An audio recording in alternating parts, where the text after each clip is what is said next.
You're welcome to Let's Talk. We should sit down and talk. We need to sit down and talk. How Nigeria should go, how we're going to do our job. We want to stand up and say no to corruption. We're going to do our job because we're telling the system, you are not just doing good for yourself or for the nation alone, you also do good for the future. Boko Haram is an attack, it's a spiritual attack. It's a satanic attack on Nigeria. We must, if we come to recognize it, we will understand then how to look for the solution.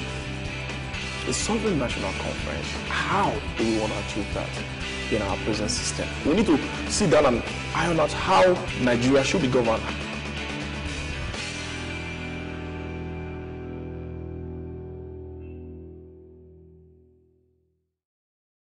Christians, please defend yourself. Yes. If you are attacked, defend yourself. Yes. You know. So I'm looking at it. What do you think about, you know, all of this? You know, looking at the fact that if that happened, you know, we would probably have a situation where there's so much chaos, where they will be able to move in and carry out whatever it is that they want to do. Yes. You know, but the president also did say that if they keep doing that and there's no response from the Christians, they would probably resort to bombing the mosques. Yes. Knowing that, you know, the Muslims in some way they're easier to agitate and, you know, they take up and everything. What do you think about that? Yes, well, you see, nobody could agree more with the president when he said, when he talked about the destabilizing factor of the Boko Haram sect. Yes, of course, Boko Haram. It is very true, like he said, that Boko Haram is all out to destabilize this country.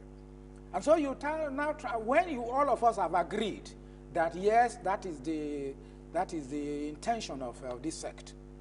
Now you now probe into the whys and wherefores of Boko Haram. Okay. You know, is it religious? Is it political? And so on. And then somewhere along the line, you will see that there is a blend of these factors. You know, it started by being religious. Okay. And politicians came. You see, every time, we have all these sects all over the place, particularly in the north. Now, but when politicians come and they fail, they use them to advantage. They now employ, they recruit them. Oh, okay, you are this sect trying to embark on a jihad. Even if you are the jihad of the mouth level, now you come out now and then you do this, you do this, you do this.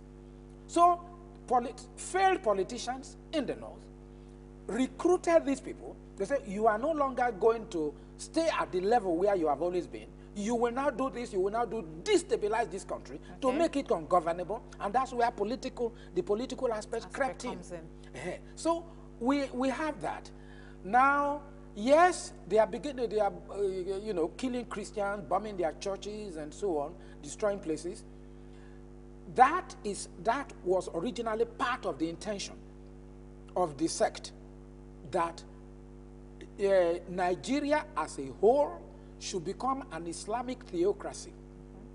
Or, where that fails, at least let the North become you know, an Islamic theocracy.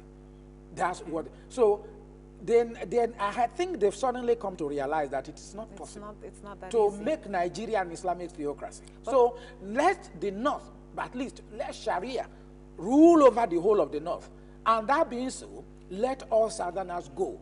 Let all Southerners, particularly the Christians, go to wherever they came from. But do you think that the Christians should defend themselves, as advised by the northern clerics, considering the fact that with these incessant bombings, we've seen a drop in church attendances, you know, especially in those parts? I mean, no one wants to go to church. We must always remember that when you talk of Christians in the north, it is not only Southerners who are Christians in the north. Yeah.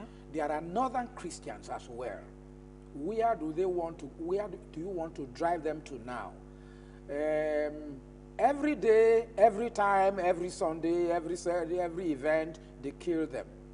They bomb their churches, and it's not as if you are going to succeed in proselytizing these people from Christianity into Islam as a result of what you are doing. So what do you want them to do? Christianity preaches turning the other what? Cheek. The other cheek. That's what Christianity preaches.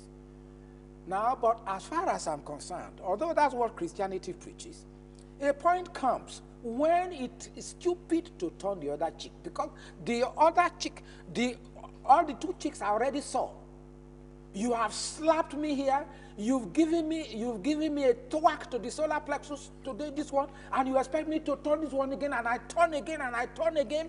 At a time comes when it becomes suicidal. It becomes suicidal to turn the other cheek if you don't want to kill yourself. You know, that point has now come.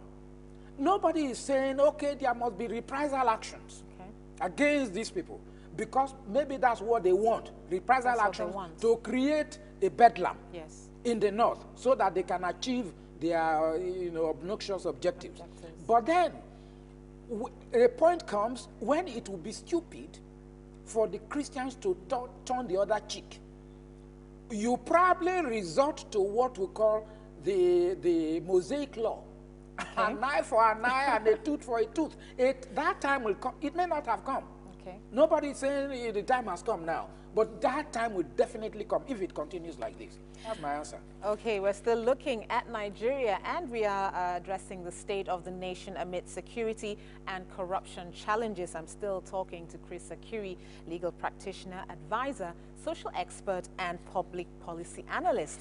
Now, I want us to, quickly go into the corruption aspect of that. Now, part of that media chat, in that chat, actually, the president, when asked about him declaring his assets and all of that, having declared his assets previously when he was vice president under the late Adua, and he said he was not going to declare his assets anymore. That is, to use his words, he said it's a matter of principle.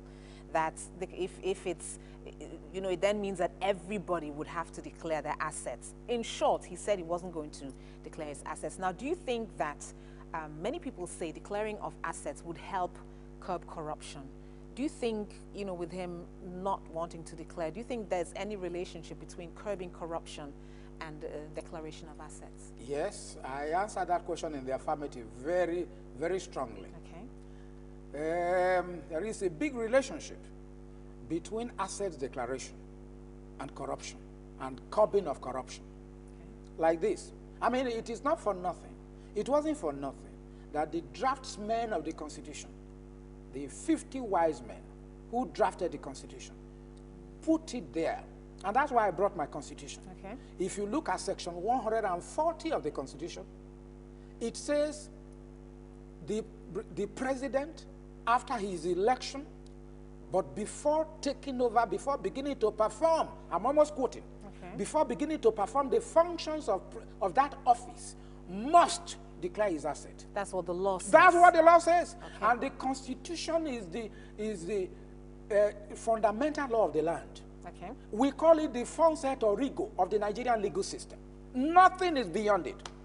He swore under Schedule 7, or the 7th schedule of the Nigerian Constitution.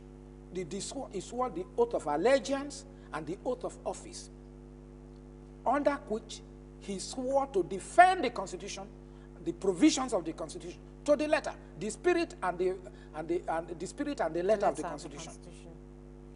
And section 40 of that Constitution says, you, Mr. President, after your election, shall not assume office, and you shall not begin to perform the functions of your office unless and until you declare your asset. So you cannot say it's a matter of principle. It's not a matter of principle. It's a constitutional, requirement that he must declare his asset. And if you don't declare your assets as the president, the ministers will not declare their assets. All those public appointees who are required to declare their assets will not declare their assets. Because because discipline must flow from the top to the bottom, not the other way around. And things begin to rot from the head.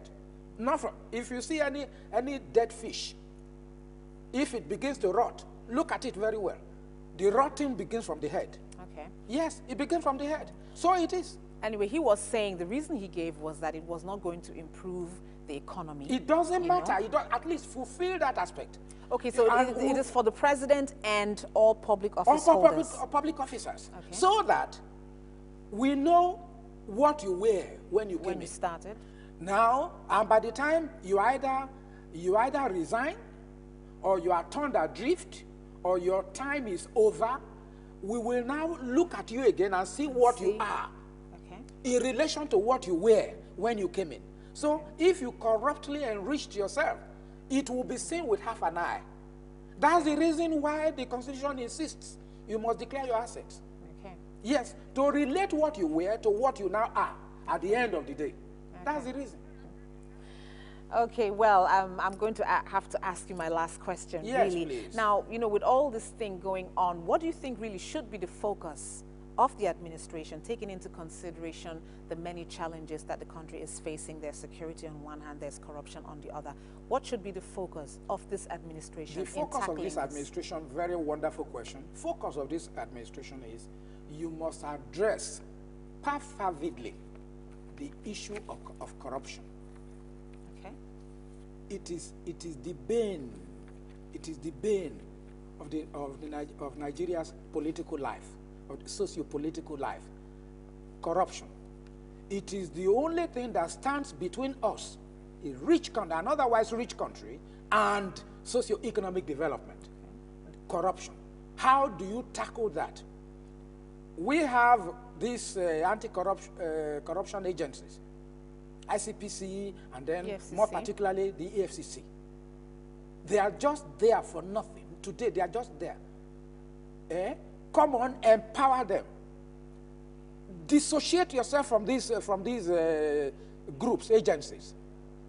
Don't say because you have appointed, you are appointing the chairman of the anti-corruption agency, and therefore you dictate.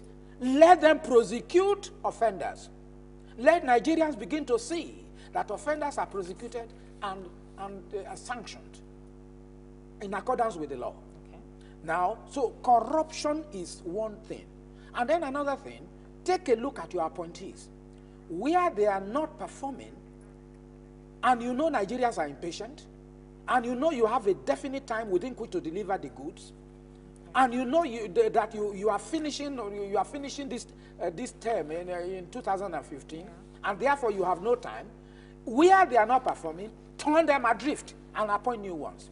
Okay. You don't need to look too far to see people who are suffused with, you know, intellectual and professional expertise all over the place in Nigeria. If you can't get them in Nigeria, Nigerians in the diaspora are there for you to get to make this nation great. Corruption, number one. Okay. Take a look at those people who you have appointed working with you, and number two. And then shun nepotism.